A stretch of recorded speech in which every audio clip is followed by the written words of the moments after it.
Good morning. I'm Pastor Inger Hansen, the senior pastor here at Bethel, where Mara's grandparents are members. On behalf of the family, thank you for being here or joining us via the live stream. It means so much to have so many people from the different chapters of Mara's life that we can try to hold the weight of her loss together. Pastor Elizabeth O'Sullivan, who serves the Congregational United Church of Christ in Medford and Austin, is a close family friend and neighbor of the Halls and will also be leading this time together. A few notes. Mara died by suicide, and some of you may wrestle with suicidal thoughts. Know that there is no shame in that. Also know that there is hope and people who want to walk with you. So there are some resources to connect with that are given on the back of your bulletins. And a beautiful sheet designed by Naomi on one of the tables in the narthex. After the service, you are invited to a reception where we can let our memories, laughter, and tears continue to flow. A big thank you to Hogan Brothers, where Mara worked for many years, for their support. And everything you need for this service should be in this bulletin, and share with those around you if need be. Again, thank you for being here. Let us begin. We begin with our breath, that we can be held here together by the source of all love and life, with our pain and our joy, our sorrow and our gratitude. Let us take 3 breaths together.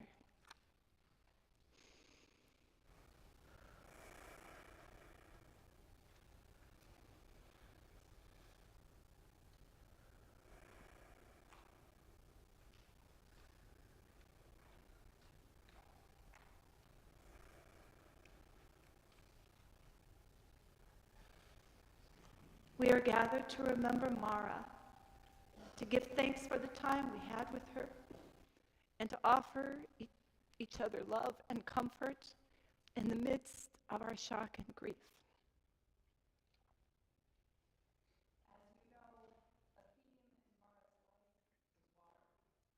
And in the storm of our grief, you are invited to join in the meditative song, Calm to the Waves. We will sing it a few times as we settle into this space, as the Spirit moves us.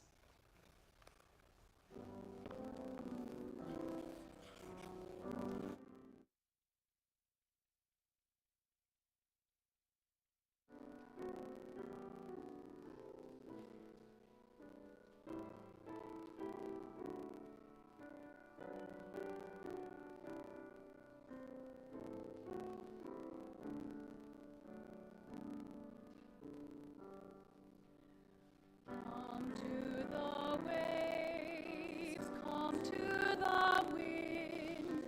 Jesus whispers, peace, be still. Come to our hearts, fears at an end. In stillness hear his voice. Come to the waves, come to the wind. Jesus whispers, peace, be still. Come to our hearts, fears at an end. In stillness hear his voice. Come to the waves, come to the wind. Jesus whispers, peace, be still. Come to our hearts, fears at an end. In stillness hear his voice.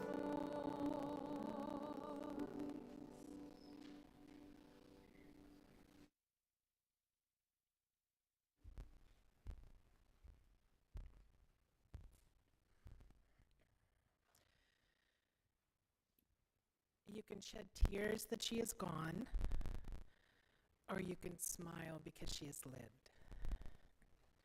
You can close your eyes and pray that she'll come back, or you can open your eyes and see all that she's left. Your heart can be empty because you can't see her, or you can be full of love that you shared with her. You can turn your back on tomorrow and live yesterday, or you can be happy for tomorrow because of yesterday. You can remember only that she is gone, or you can cherish her memory and let it live on. You can cry and close your mind, be empty and turn your back. Or you can do what Mara would want you to do, and that's smile, open your eyes, love, and go on.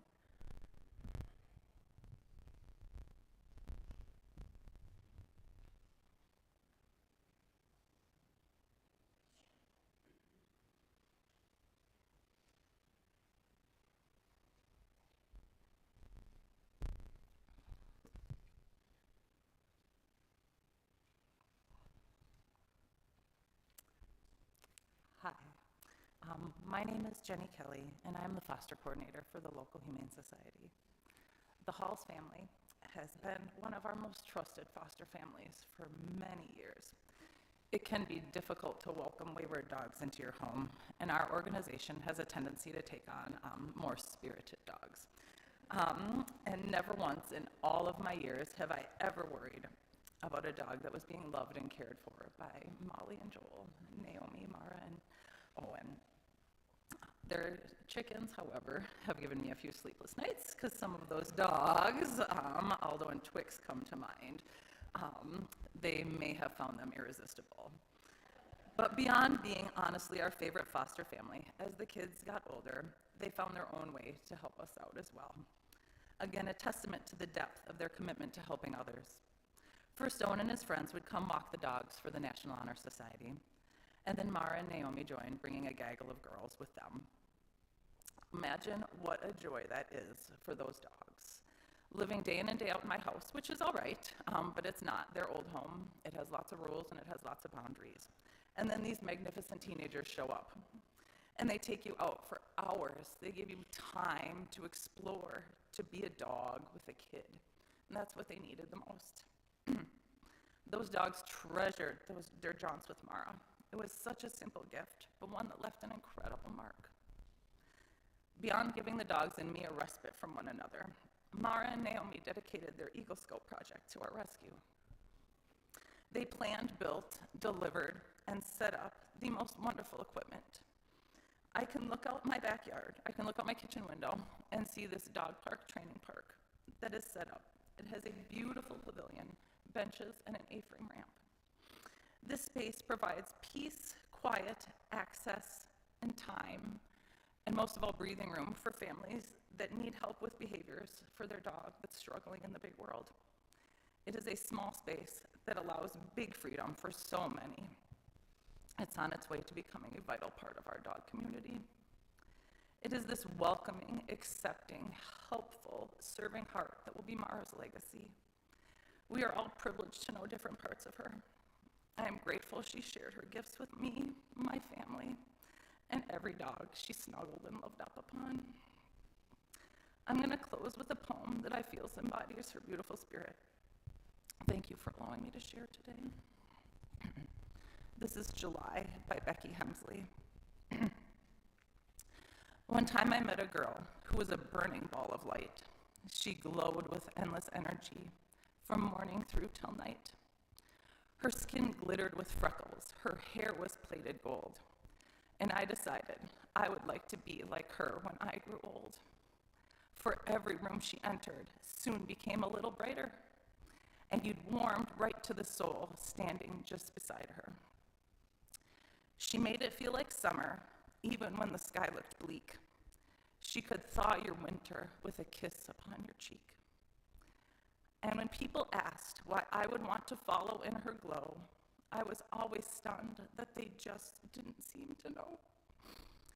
Because why would I be winter when I could be warm July? What a gift to be the sunshine in another person's sky.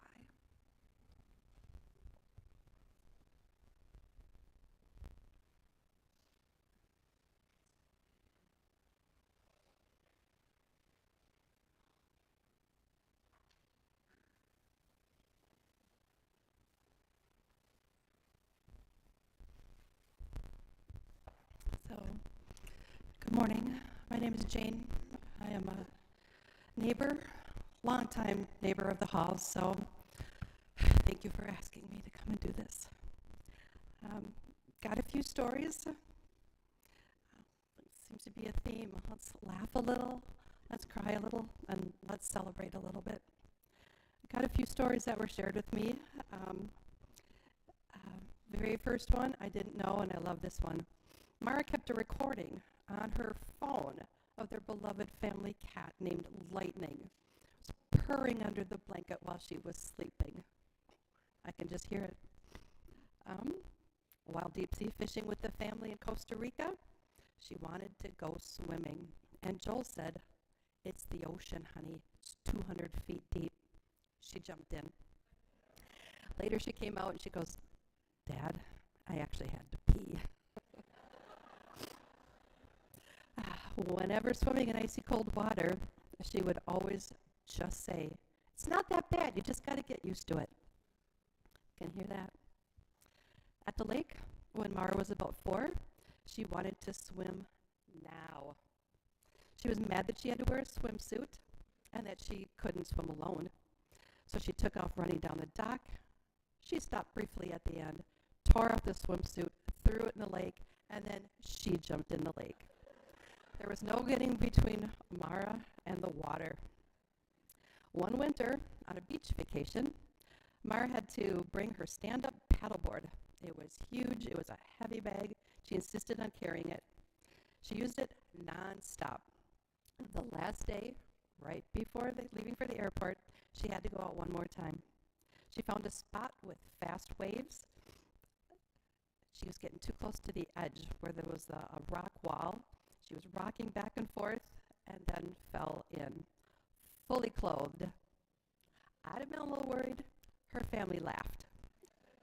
They laughed while they were packing up her wet clothes into the luggage and said, Mara's bringing home a little bit of the ocean with her. As kids, everyone knew that when they played Magic Powers, Mara's element to control was water and ice. No one ever challenged that. During high school, when she was hungry and came home after school, she had a memorized recipe of cookie dough, but it didn't have any eggs, so she didn't have to wait to bake it. It could be eaten entirely as dough. She also had the ability to shrink that recipe down to one single serving in a pinch. Mara's dear friend Cassie recalls that when they were young, they were pretending to be spies, crawling back behind the barn in the weeds, and soon realized they were an itchweed. They started burning. They looked for Molly, and Molly recommended that they get into the ice-cold pool. Cassie said her face dropped and Mara's lit up. It was then that Cassie learned to expect Mara to swim any place, anytime. Cassie also remembered another winter day when Mara, Naomi, and she were riding bikes on an icy canyon trail. The trail was closed due to flooding, and there were signs and physical barriers. Didn't stop Mara. Didn't deter her at all. So the girls followed her. One section of the trail had a foot of water, but it was frozen. So Mara kept going till she fell through. Her tennis shoes filled up with water. And Cassie was fearful that it was going to be painful for Mara's frozen feet. Mara looked back and laughed. They all walked their bikes to Quick Trip and warmed up their feet in the bathroom sink. That's a visual. I love that. They were happy to have survived another Mara adventure. So, I knew Mara back when. She came to my summer camps. She came to some of my daycares, lived down the road. So I, too, made a poem for Mara. I remember Mara best. Before she went to school, she was short and cute and chatty, and she would tell me they'd go swimming naked in their pool. In summer, she would come to camp and play with me, eager to try something new. She loved outdoor projects and games and hanging out in our canoe. It was actually a kayak, but nothing rhymes with kayak, so there we go. Liberties. She was always the first in line, but radiating care when we had a snack or baked a treat. She'd always say, "Are there any peanuts in there?" Her favorite was our theater camp. She loved to make up plays. She'd get all dressed up with costume clothes. She had quite theatrical ways. As you expect, she played the lead, telling others what to do, and if the kids didn't do it right, she'd simply act out their parts too. She loved their pets, so many, where do I begin? The dogs, cats, cows, horses, and many chicken friends. She showed me how to hold a bottle while feeding their baby calf. And when I held it wrong and the bottle butted my gut, she giggled and she laughed. Now that spunky little spirit is all around us, and she sees us. She's probably laughing right now, holding the hand of Jesus. I love you, sweet Mara.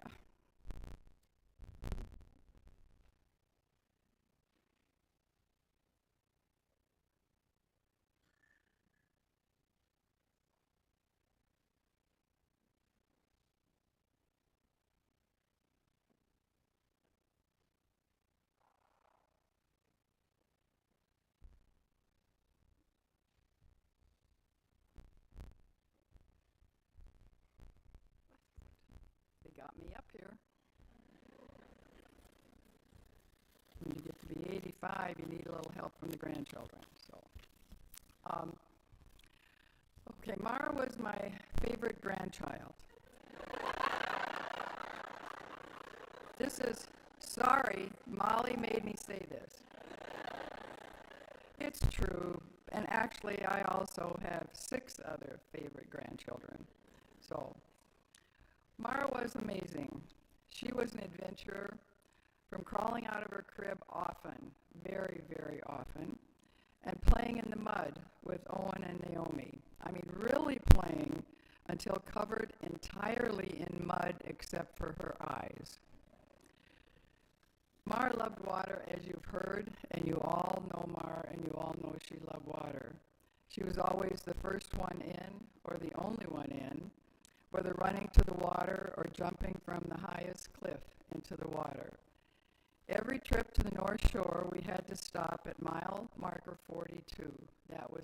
Had to do that.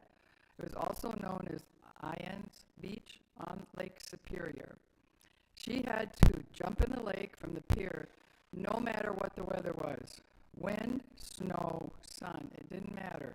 She had her suit, she had a towel, and she went in the water. After Mara's grandfather John passed away, we often saw a bald eagle flying overhead. After Mara's Uncle Lee passed away, we often saw 2 eagles. Now there will be 3 eagles flying together.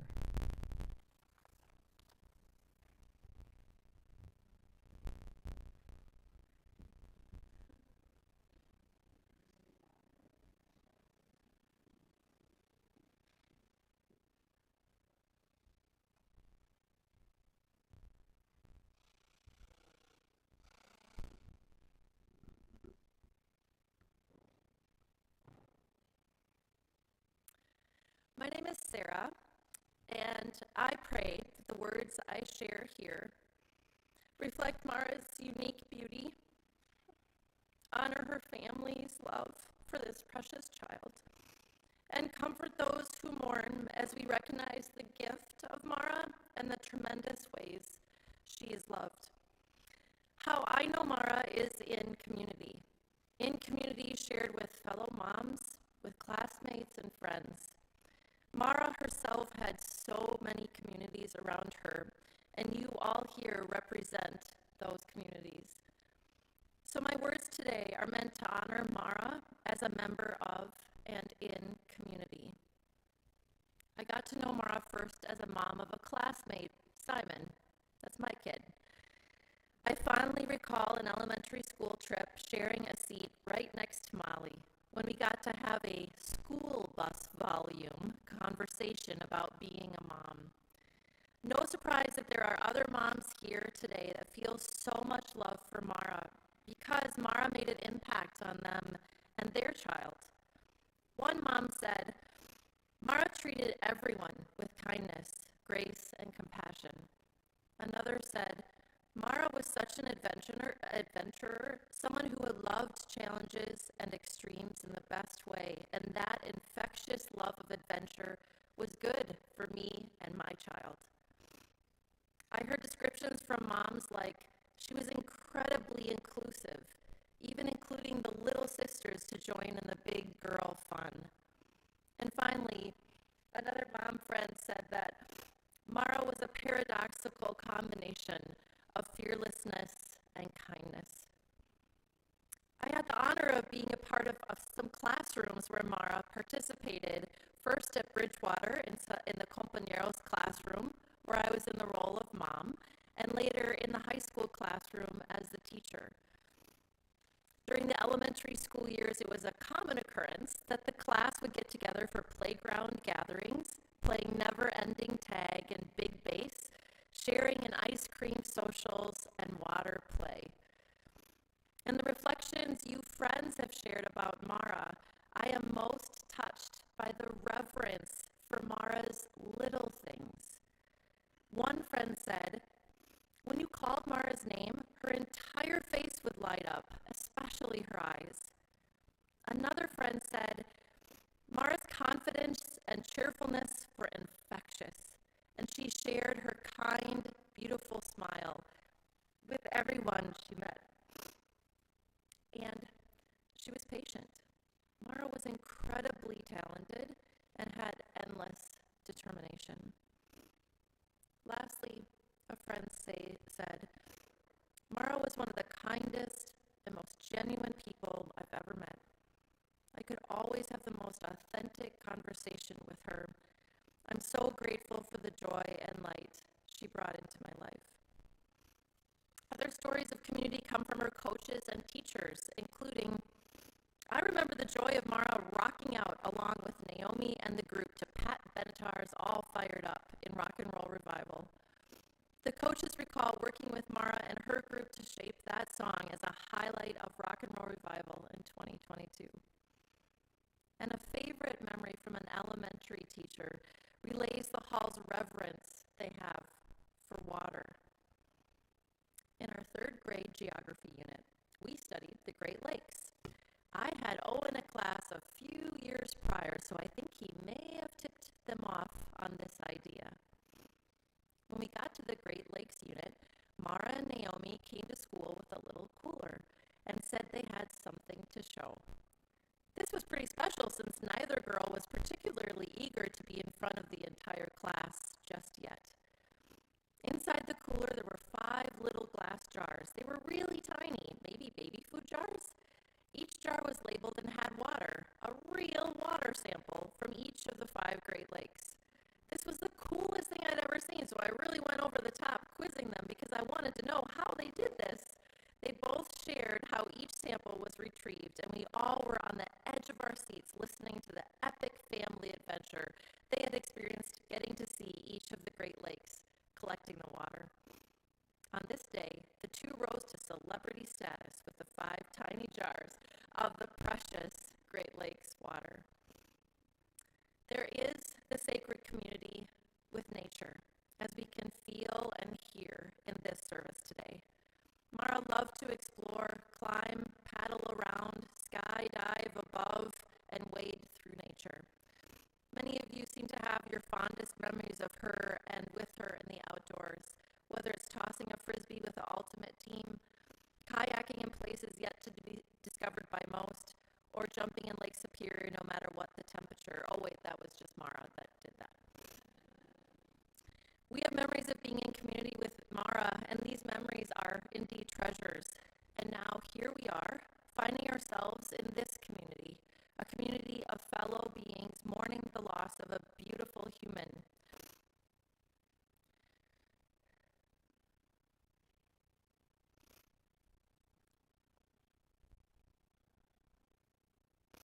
There is power with us being together in community in this most sad and tragic time. Together in community, we suffer the loss of a beautiful life. Together in community, we struggle with finding answers that may never, ever exist. Together, we're a community reaching out and lifting up to celebrate a life given to us to enjoy for all too brief of a time. But the power of community is not to be underestimated. The possibilities that are created through our togetherness, our energy, our eye-to-eye contact, our touch, our ability to truly see and be seen, truly hear, truly listen, are endless and bountiful. It is in community that we are stronger and we are more able to be available, to know, to love, to conquer, to persevere, and finally to hope. Look around you today. Really, look around. This is a community that loves Mara. And in that knowledge, within this community, there is strength. We are gathered together in community. This is Mara's community, in love and remembrance. But there's another gift from community, maybe just as, if not even more important. The gift is recognizing that you and I, as individuals, learn, you and I as individuals learn and how each of us grows from the others that are in a community. How are we each made better in this world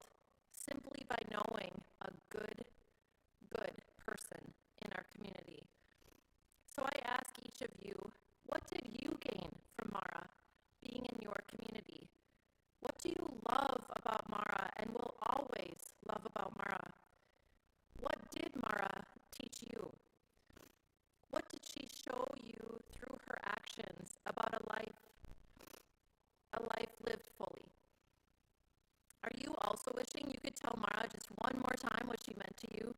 Do you too feel as though you wished you could have affirmed a little bit more or thanked her for her smile, her love of adventure, for her listening to you? Well, I'm going to give you an opportunity to do just that. In a moment, in this space, with people from Mara's various communities, we are going to uplift what Mara meant to each of us and tell her one more time, albeit not the last time, what she means to us. In a moment, all at the same time, we're going to say those things out loud. So I don't usually give funeral talks, and that's a good thing. And I honestly have no idea if this is a good idea, but it just feels right. And the Bethel here sanctuary is a pretty chill and awesome place to be, so we're going to try this. This is how it's going to go. First, think of that lesson, that quality, that aspect you love about Mara. What is it you would like to thank her for in this space with her people all around you? I'm going to count down from 3, 3, 2, 1. And you can whisper, if that's what your heart is right now, is a whisper, or you can shout from the top of your lungs your words of gratitude to Mara. You can also simply just say, thank you. Are we ready? Here we go. 3, 2, 1. Awesome. Now, in honor of Mara and all her gifts to us, let's remember the ultimate gift of community. We learn from each other in order that we can turn to all corners of our life and be a better person in that community. So I encourage you, take that which you gained from Mara, sharing a smile, dancing in the rain, lending a listening ear, the offering of patience, forgiveness, whatever that is, and go forth. Carry that gift with you, sharing it with others to make your communities cherished and blessed ones. We will all be better for that. Amen.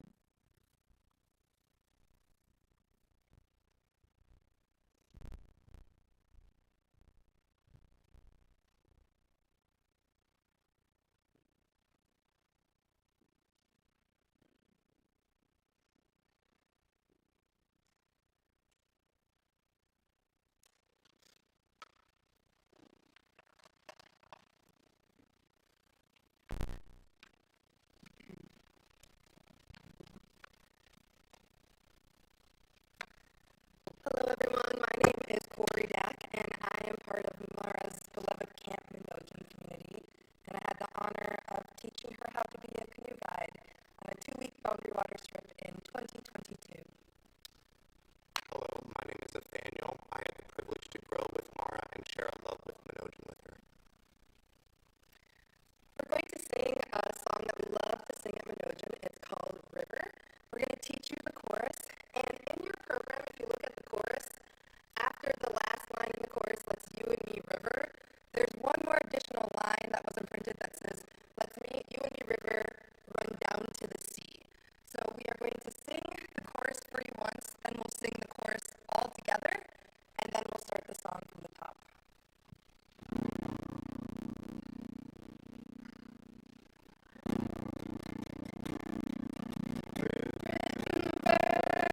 Take me along.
scripture.